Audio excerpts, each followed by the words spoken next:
السلام علیکم ورحمۃ اللہ وبرکاتہ۔ ناظرین کرام، تہجد کا بلاوا فرش سے نہیں بلکہ عرش سے آتا ہے۔ اللہ تعالی کی طرف سے جب حکم ہوتا ہے تب بندے کی آنکھ کھلتی ہے تہجد کے وقت، اور وہ اٹھتا ہے اور وضو کرنے کے بعد مصلی بچھا کر اپنے رب کے حضور وہ چند رکعتیں تہجد کی نیت سے پڑھتا ہے۔ اگر اللہ تعالی کی طرف سے حکم نہ ملے، عرش سے اگر حکم نہ آئے، آسمان سے اگر اللہ تعالی کی طرف سے یہ احکام نہ آئیں، تو پھر بندے کو نماز تہجد پڑھنے کی توفیق نصیب نہ ہو۔ دنیا کے اندر جو اذانیں ہوتی ہیں وہ نہیں جگاتی، بلکہ اللہ تعالی کی پکار، فرشتوں کی پکار ہمیں جگاتی ہے۔ دنیا کے اندر جو لوگ رہتے ہیں وہ ہمیں تہجد میں نہیں اٹھاتے، بلکہ اللہ تعالی کی طرف سے جس بندے کو توفیق نصیب ہوتی ہے تو وہی ہمیں جگاتا ہے۔ گویا کہ تہجد کا بلاوا عرش سے آتا ہے۔ ایک روایت کے اندر آپ اچھی طرح سے جانتے ہوں گے، اللہ کے نبی علیہ السلام نے ارشاد فرمایا کہ جب تہجد کا وقت ہوتا ہے تو اللہ تعالی اپنے عرش سے اتر کر آسمان دنیا پر تجلی فرماتا ہے۔ گویا کہ آسمان دنیا پر آ جاتا ہے، جو آسمان ہم دیکھ رہے ہیں اس آسمان پر آ جاتا ہے، اور اللہ تعالی کی طرف سے یہ ندا لگائی جاتی ہے کہ ہے کوئی مانگنے والا کہ میں اسے عطا کروں، ہے کوئی مغفرت طلب کرنے والا کہ اس کی مغفرت کر دی جائے، ہے کوئی اپنی مرادوں کو پورا کرانے والا کہ اس کی مراد پوری کر دی جائے، ہے کوئی اپنی جھولیوں کو بھرنے والا کہ اس کی جھولی بھر دی جائے، ہے کوئی بیماریوں سے شفا عطا کرنے والا کہ اسے شفا عطا کر دی جائے، ہے کوئی مشکلات سے نکلنے والا، ہے کوئی پریشان حال کہ جو پریشانیوں سے نجات حاصل کرنا چاہتا ہو کہ اس کے مشکلات کو، اس کی پریشانیوں کو ختم کر دیا جائے۔ اس طرح کے اعلان ہو رہے ہوتے ہیں اللہ تعالی کی طرف سے۔ تو تہجد کا بلاوا کہاں سے آ رہا ہے؟ عرش سے آ رہا ہے، فرش سے نہیں آ رہا۔ تو یہ اتنی اہم نماز ہے، اتنی قیمتی نماز ہے کہ اللہ تعالیٰ کو بے حد محبوب ہے، بڑی پسند ہے۔ نبی علیہ السلام کا ارشاد ہے، اللہ کے نبی علیہ السلام نے ارشاد فرمایا کہ تہجد افضل ترین عبادت ہے، تم پر تہجد کی نماز لازم ہے، تم پڑھا کرو تہجد کی نماز، کیونکہ یہ تم سے پہلے صالحین یعنی نیک، متقی اور پرہیزگار بندوں کا طریقہ رہا ہے کہ وہ اللہ کے نیک بندے تھے، اور تہجد پڑھ کر اللہ تعالی نے وہ مقام انہیں نوازا ہے۔ یہ تمہیں تمہارے رب کے قریب کر دے گی، گناہوں کا کفارہ بن جائے گی، اور پریشانیوں سے اور برائیوں سے تمہیں روک دے گی، برائیوں سے روک دے گی۔ تو اللہ تعالی کی طرف سے یہ جو نماز دی گئی ہے کتنا بہترین اور مضبوط ہتھیار ہے کہ انسان کی کتنی ہی مشکل، ٹینشن، پریشانی، دشواری، آرزو، تمنا اور مراد ہو، کیسی ہی دعائیں ہوں، التجائیں ہوں، تہجد میں اٹھے، اللہ سے مانگے، طلب کرے، رو کر گڑ گڑا کر، انشاءاللہ اس کا مسئلہ بہت جلد حل ہو جائے گا۔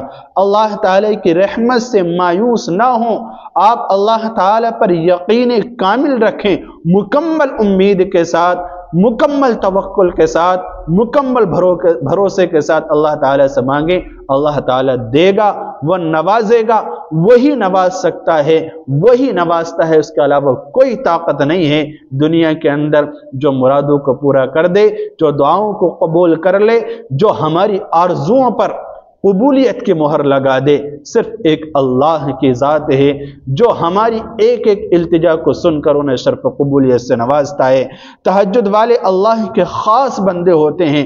قرآن کریم کے اندر اللہ تعالی نے فرمایا ہے کہ جو راتوں کو اپنے رب کے حضور سجدے کرتے ہیں اور قیام کرتے ہیں وہ اللہ کے نیک بندے ہوتے ہیں۔ والذین یبیتون لربہم سجدا وقیاما، کہ وہ اللہ کے نیک بندے ہوتے ہیں، اللہ کے قریبی بندے ہوتے ہیں۔ اللہ تعالیٰ ان لوگوں سے محبت فرماتا ہے کہ جن کی راتیں اس حال میں گزرتی ہیں کہ وہ کبھی سجدے کی حالت میں ہوتے ہیں، کبھی رکوع کی حالت میں ہوتے ہیں، کبھی قیام کی حالت میں ہوتے ہیں، کبھی اللہ تعالی سے دعائیں مانگ رہے ہوتے ہیں، کبھی رو رہے ہوتے ہیں، گڑ گڑا رہے ہوتے ہیں، کبھی اللہ تعالی کی حمد و ثنا بیان کر رہے ہوتے ہیں۔ وہ اللہ کے نیک بندے ہوتے ہیں کہ جو تہجد کے وقت رب ذوالجلال کو پکارتے ہیں اور اللہ تعالیٰ کو یاد کرتے ہیں۔ اور میرے بھائیو بزرگوں دوستو، عرش سے کیوں بلاوا نہ آئے؟ کیونکہ تہجد کا وقت ایسا ہوتا ہے کہ اس کے اندر دعائیں قبول ہوتی ہیں۔ وہ قبولیت کا خاص وقت ہوتا ہے، اور خاص وقت کے اندر اللہ تعالیٰ سے جو بندہ مانگتا ہے کچھ خاص ہی مانگتا ہے۔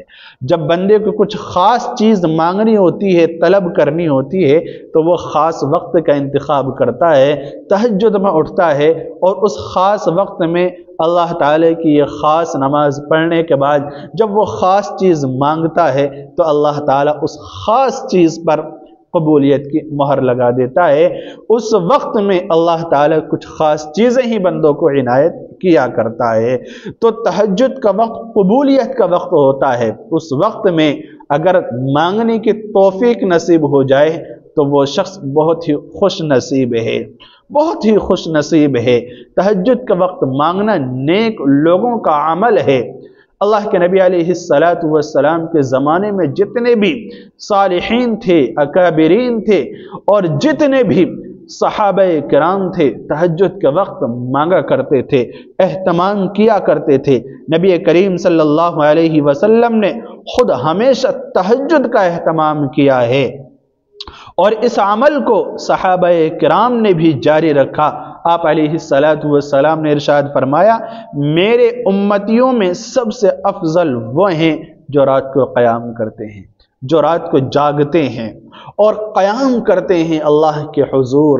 وہ قرآن پڑھتے ہیں، حمد و ثنا کرتے ہیں، ذکر کرتے ہیں، ذکر اللہ میں راتوں کو جاگ کر گزارتے ہیں۔ میری امت کے سب سے بہترین وہ لوگ ہیں۔ نبی علیہ السلام نے تہجد گزاروں کی تعریف فرمائی ہے۔ تو کتنے خوش نصیب بندے ہیں جو تہجد کا اہتمام کرتے ہیں۔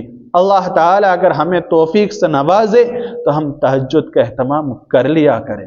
کبھی کبھار ہم ہفتے میں 2-4 دفعہ، 1 دفعہ ہی صحیح، جب ہمارا دل کرے اللہ تعالیٰ سے ملاقات کرنے کا، اللہ تعالیٰ کی نعمتیں ہمیں یاد آئیں اور دل کے اندر یہ جذبہ پیدا ہو کہ میں اپنے رب کا شکر ادا کروں، تو طریقہ یہ اختیار کرنا چاہیے کہ تہجد میں اٹھیں، چند رکعات تہجد کی نیت سے پڑھنے کے بعد اللہ تعالیٰ کی کبریائی، اس کا شکر ادا کریں، کبریائی اس کی شان و شوکت کا ذکر کریں، اللہ تعالیٰ کا احسان مانے، اللہ تعالیٰ کا شکر ادا کریں، دل کھول کر لمبی سے لمبی دعا کریں۔ اللہ تعالیٰ خوش ہوگا، اللہ تعالیٰ جب خوش ہوگا ہم سے راضی ہو جائے گا۔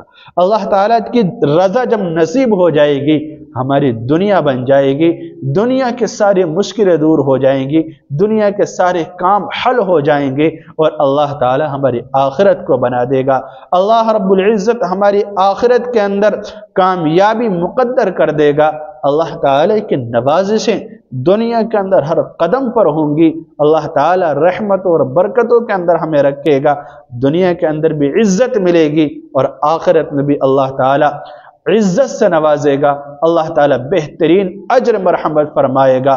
تو ہم نماز تہجد کا اہتمام کریں، اس کے ایسے ایسے فائدے ہیں، ایسے ایسے فائدے ہیں، اگر انسان شمار کرنا چاہے، انہیں گننا چاہے تو انہیں کبھی نہیں گن سکتا ہے، ان کا شمار نہیں کر سکتا ہے۔ یہ اللہ تعالی کی طرف سے جو نعمتوں کی برسات ہوتی ہے یوں ہی نہیں ہوتی، کچھ نیک بندے ایسے ہوتے ہیں کہ جن کے وسیلے سے ہمیں سب کچھ نصیب ہو رہا ہوتا ہے، تو ان نیک بندوں میں ہم اپنا بھی شمار کرائیں، ہم اپنا بھی نام درج کرائیں تہجد گزاروں میں، پھر دیکھنا زندگی کا لطف، زندگی کا مزہ اور چاشنی کیا کچھ نصیب ہوتا ہے۔ زندگی بدل جائے گی، مقدر سنور جائے گا۔ اللہ تعالی عمل کی توفیق دے۔ السلام علیکم ورحمۃ اللہ وبرکاتہ۔